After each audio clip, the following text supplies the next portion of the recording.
Look at his face already. Construction first came up during my incarceration. So I went to jail as a young man. Then they had a unique opportunity to go into an electrical program.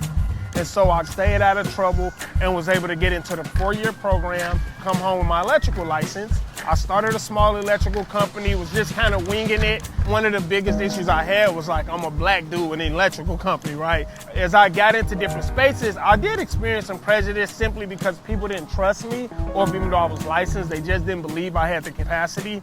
Raimore said, look, you really want to be an entrepreneur, you really care about your community, come, put in the work. We're gonna take you, let you in the front office. We're gonna trust you with like valuable information, give you hella opportunity.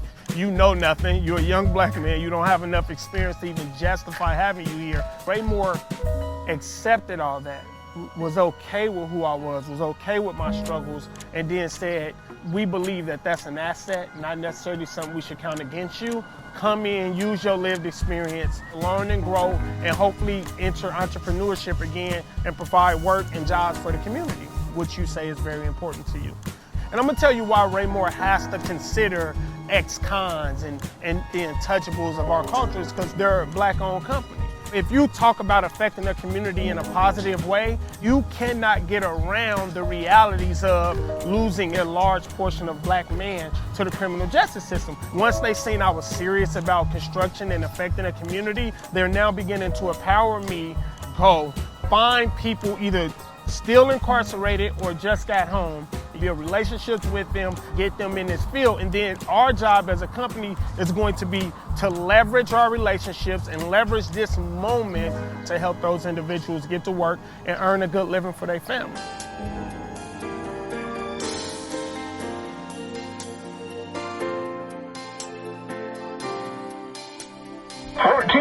KBMS, Vancouver, Portland. Morning, Vancouver and Portland. This is Angela.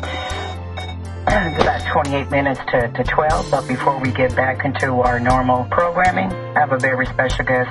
Well, good morning, Terrence. Good morning. Can you tell listeners about how you got into construction? My background was not really right. Kind of prototypical of what happened, I think, young black male, especially in America, which is young man, father kind of not there, in and out, end up getting involved in gangs, end up doing some jail time because of violence. End up doing 13 years. So from 20 to about 33, I was incarcerated. During my incarceration, I got my electrical license, which was a story of its own. But I got my electrical license, was able to come home and immediately start in that field within 3 days of coming home. Got a wife, beautiful family situation. It was really important for me to get working immediately, right? I had to be able to be a provider in my home. So I got working. Ultimately started a small electrical company. It grew rapidly, and I just didn't have the lived experience to run. And what I did want to do is I didn't want to squander that moment and that opportunity because I really wanted to teach people. I really want young black men and women in trade, the electrical trade, because I really believe out of all the trades, we see us the least, right? There's almost like this conscious ostracism, which historically we can show of young black men and women. So for me, I just want to grow that, right? I just want to mismanage the opportunity and then misrepresent what our community can do. So I had already had this relationship with Jeff Moreland, who owns Raimore Construction, and so I went to him like, look, man, I don't want to blow this, but I need to learn front office stuff, right? I have an electrical license, but I don't have the experience to manage bigger projects, right? And so about a couple, me and Jeff have been close and bad, but literally it was 4 years later that he was like, okay, I see you're not being enough there anymore. Come on in and we'll teach you this, right? It was really nice that regardless of my past, it's like, all right, I'm going to let you in the front office. I'm going to give you access to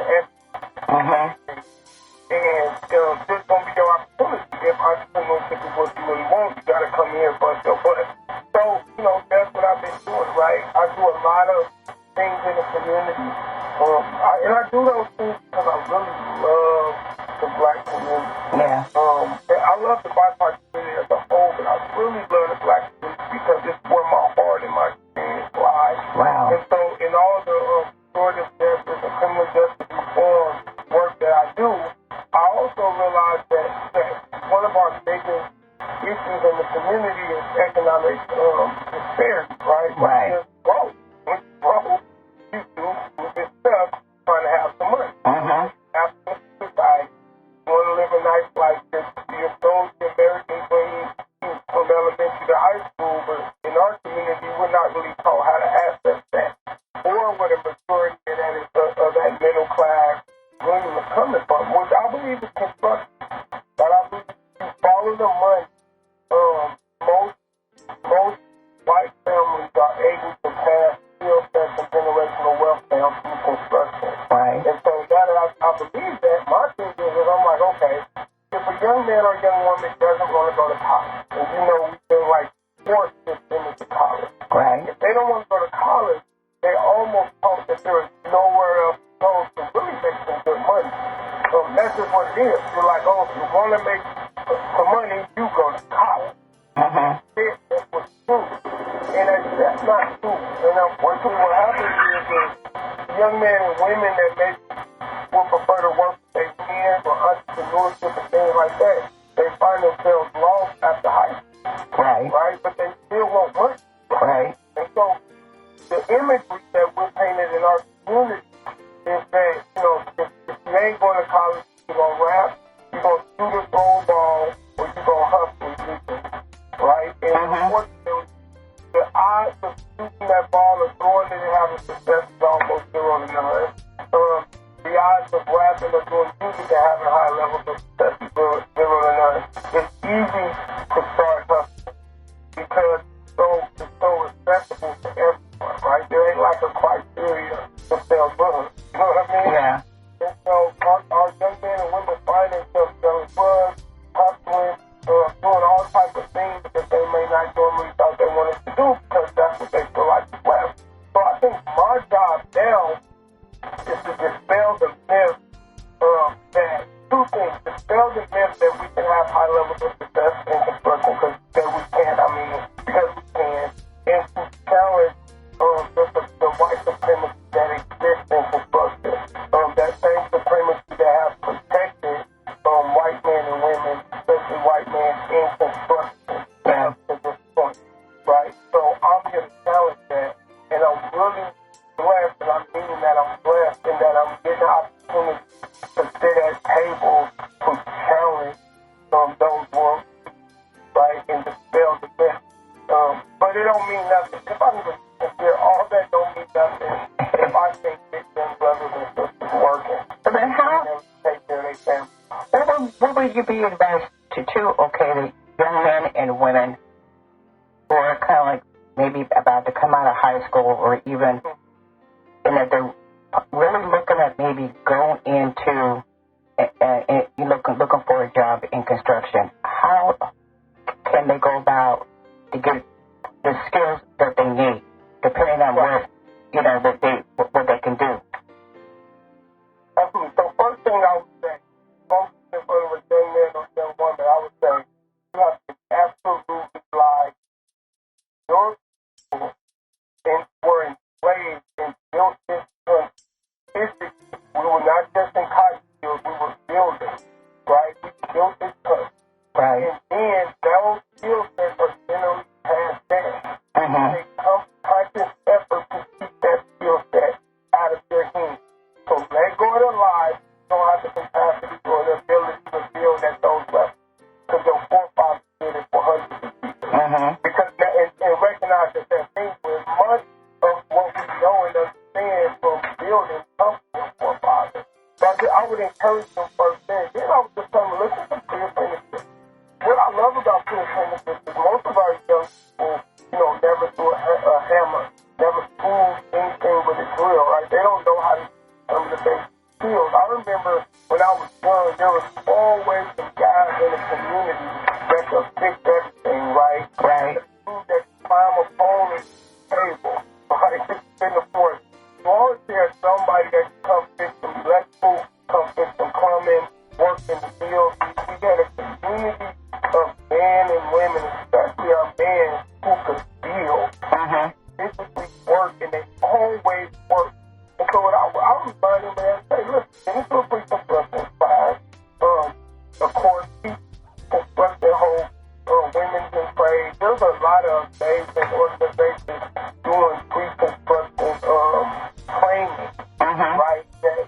we don't have to spend this and will. We just have to push our young people to those organizations. And then in addition to that, there's so much money right now, they're going to get support. So I want to get them in those organizations to build the pre-apprenticeship programs to build their confidence, so that people who understand our history and our story can then fight that lie and combat that spirit of life that's feeding this state. And teaching young people how to work, right? Right. Then I would say, find into an apprenticeship with all construction hosts and skill life will help. And then when you get into these jobs, make sure that you find like-minded, right? And at first I think that always looks like people look like. But I think there's a specific print, and if you can get into a company that has black people who, because they understand where you come from, that they can love on you and teach you and patient people in a way that most people might not be able to without a knowledge and understanding the system, right? And then work your butt off. And I would always say work your butt off so that you can show that you're better and just as good as your white counterparts.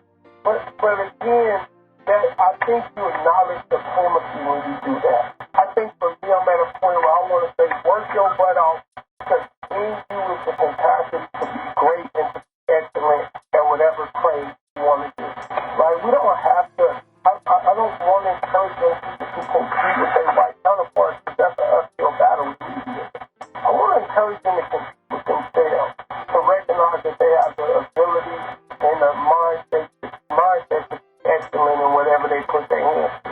Right? And then what we're doing, and what's really unique, is I'm tasked with being able to track them through their apprenticeship program, support them, and stand up for them when they've been wrong, especially in particular for this I-5 project that's coming up. It's fine. I hope that's the question. No, that's okay. You say that, whatever, you get in, become an apprenticeship, in an apprenticeship program. Where can they go, whatever to find it? Is that through, they go to school through PCC or? So pre-apprenticeship programs are, again, construction host pre-apprenticeship program, COI pre-apprenticeship program, African apprenticeship program, women in trade. There's a few pre-apprenticeships, and what those pre-apprenticeship programs do is they in their own state. And as they teach it, they're preparing to get into the apprenticeship. Now, let's say that you're in your 30s or 40s, you don't have the energy to go to a pre-apprenticeship program and not get paid, you have a family, then you can skip to an apprenticeship. The good thing about now is that there is a consciousness of black folks right now in the BIPOC community in construction to where, like, just show up willing to work and somebody's going to get him. So Northwest College of Construction has a pre-apprenticeship program that you can get into. Clackamas, I believe Clackamas College also has an apprenticeship program you can get into. And you can easily Google it, right? Apprenticeship programs in Oregon, and it's going to show you all of them. Every trade has its own open shop or union process. Electrical, carpenters, laborers, plumbers, cement masons, bricklayers. But usually Google just puts good look at who to contact first. Or they call me or email me, and I'll get them in the direction they need to go. How long are the pre-apprenticeship or the apprenticeship program? And also, sorry, go ahead.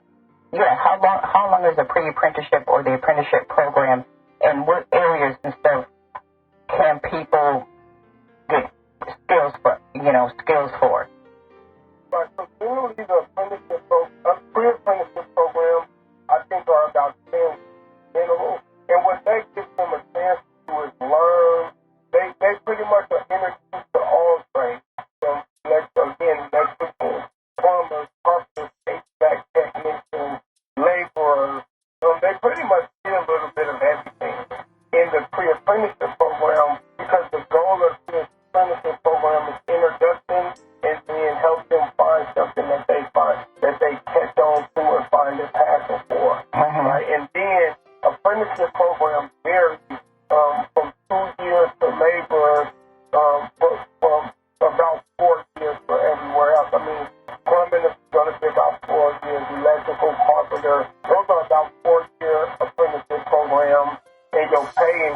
as you progress through the apprenticeship program. And you work, right? What's really unique about the trade is that you are actually getting paid to learn.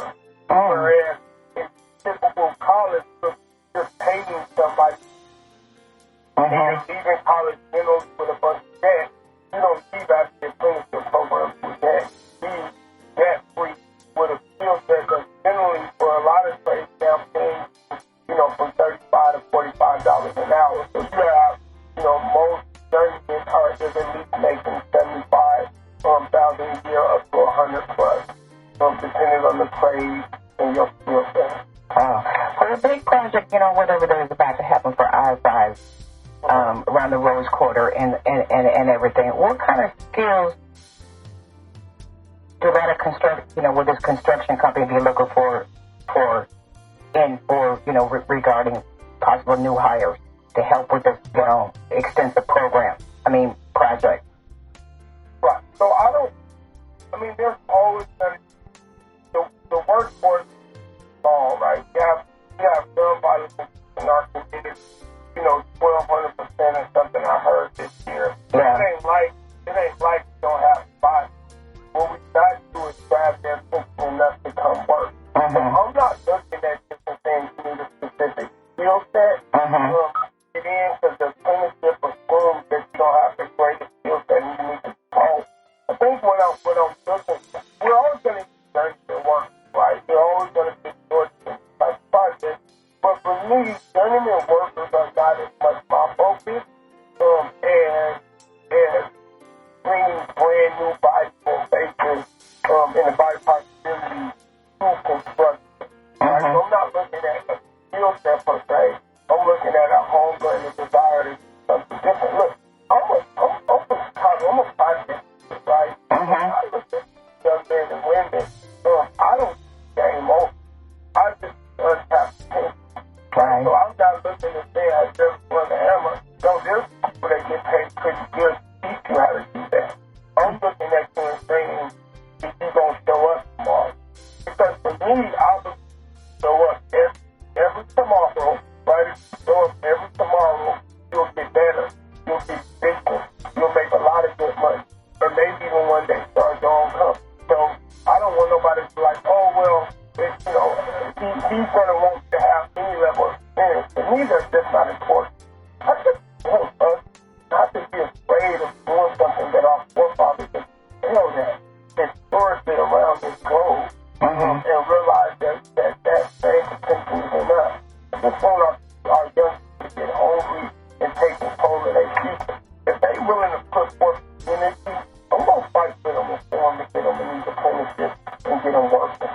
You have to be a certain age. Well, you have to be over 18, to become part of the apprenticeship or the pre-apprenticeship. You have to be 18 and over. You have to be 18 and over to work in construction. Just because of the same aspect of construction. Wow. So, what would be your advice to our young people out there, men and women? We are in a new age and everything like that. What would you encourage them to do? You mean like under 18 that's coming out of high school? Or? One's coming out of high school and they're looking for, how they can project, whatever, work into the future. So what would be your advice to them? I would just say, do life work with them or just serious about it. Coming out of high school, you talk about a place like Jenkins, right? That's a school that works in that space of seeing young people trade and how to kind of maneuver them for leaving high school. I would just say, don't be afraid to try, right? There's a million different things you can do in construction, from industrial to residential and commercial, and there's limitless opportunity. Just give something to try, right? If you was working with the grandpa one day, and you was supposed to electrical at the house and you loved and it increased you, go try to electrical. It's an absolute lie that electrical is so complex, right?